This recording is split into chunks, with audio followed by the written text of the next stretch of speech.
outside at the Good Day Garden for really probably the last time this season. It's been a really great season. It's so bittersweet for you right now, isn't it? It is, because I loved coming out here every day to water and harvest and do all of that. But you know, there we go. The season has ended. We'll hopefully be able to do it again next year. We have Zach Edwards from Black Diamond, who's been, you know, helping us along the way. Of course, providing all the plants for us, but helping us whenever we ran into any sort of issue. So here we are. It's time to just kind of rip it all out, huh? Yeah, unfortunately, it is a sad time, but we're going to get a little bit of harvest out of it, which is nice. Yeah, so look at this Brussels sprouts plant. This guy was massive. We did take some off down here earlier in the season, but we've got some more that I think that we can pull off, huh? Yep, nope, got quite a few there still. Make a good batch. Easier to like get in there if I like cut some of these out? Yeah, you can take some of those branches off, and then I just get in there, you get a good rip and just start pulling. Do you do them with your hands? Or yeah. Oh, okay. Yeah, when they're ready, you know, because they just kind of snap right there. Okay, you get the little stalk and the little neck. Okay. So yeah, Brussels sprouts, broccoli, than I am. cauliflower, you know, all those are good cool seasons. So we actually planted these at the beginning of the year, before our tomatoes, before our peppers. They took a while to get. They do. They take a while, but they don't mind, you know, this colder weather right now either. Yeah. So these, I did, you know, roast some and put some olive oil and salt and pepper, and they roasted up nicely. I'm really bad at this. I might need my scissors. Oh, there we go. You're doing a better job. I gotta put a little into it there. Leave no sprout. Yeah, here we behind. go. So, all right, so we'll harvest these up, make them. We also did a second run of lettuce here, kind of toward late end of the season. That we got some out of there, which has been great. But what do you want to start pulling? You want to start pulling some things out? I guess unfortunately, everything's got to go. We like to have a nice clean bed at the end of the year. If you want to top dress with a little bit of fresh soil, you can see our beds have sunk quite a bit. Yeah. You know, I did bring a couple products that are good at this time of the year. One's called Diatomaceous Earth, which rolls right off the tongue. But essentially a food grade powder that you can sprinkle on your beds. Good for any crawling insects that you might not want in there. Oh, yeah. So most raised beds, I recommend it.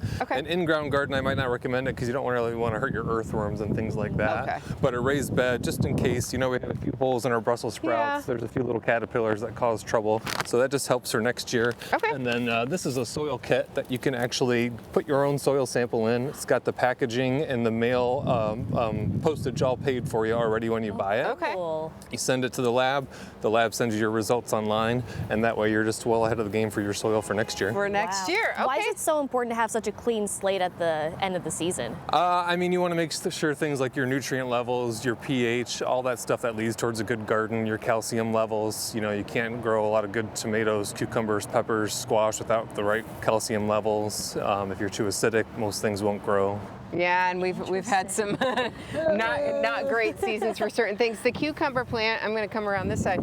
Cucumber plant did well for us this year after giving us some grief the last couple of years.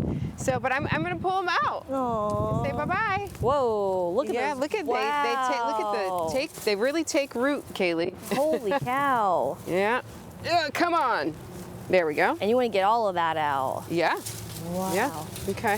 Start pulling this guy out. Our tomato plants did pretty well for us this year as well. Yeah, there's still some good edible tomatoes on there. I mean, it was so warm up until recently, and it's going to finally change over weather-wise. Yeah, Kaylee. I'm just here. When in doubt, blame the meteorologist. Okay, this is like all intertwined. Yeah, we might get a few pruners and just finish them all out, because these aren't going to come out super easily through the cages and stuff like that.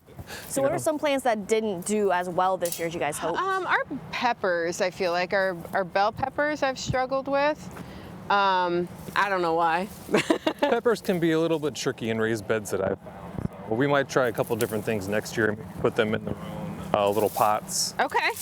Oh, and see if they might like their own little home a little bit better? Exactly. Try not to ever pack anything too much. You know, the tomato plants get so big at the end of the day, they're stealing a lot of nutrients and resources from the other plants.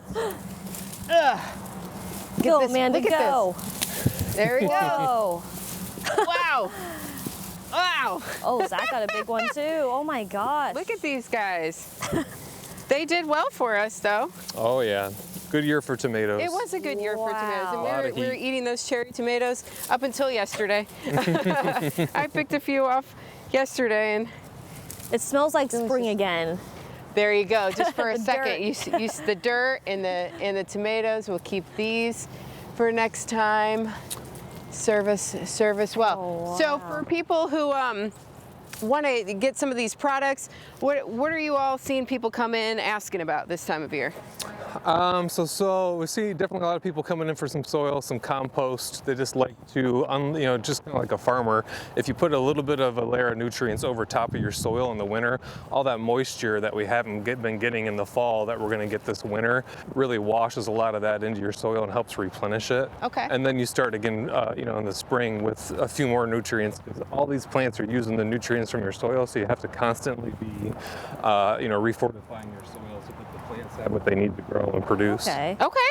So, Interesting. what do we think? This is making me a little sad. It's making me. Yeah, it'll look really depressing, but we can get like a nice garden rake out. We can kind of work some of the soil, get it fresh and clean. Just like a farmer does. They work the ground. Yep. Clean start, clean slate for next year. Zach, thanks so much for another successful year in the garden. Tomato for you. Oh, thanks. Maybe I'll put it in the window and see if it turns. I don't know. That's right. It's been a great season again, and we look forward to hopefully planting again next year. We'll be back with some more Good Day right after this. Stay with us.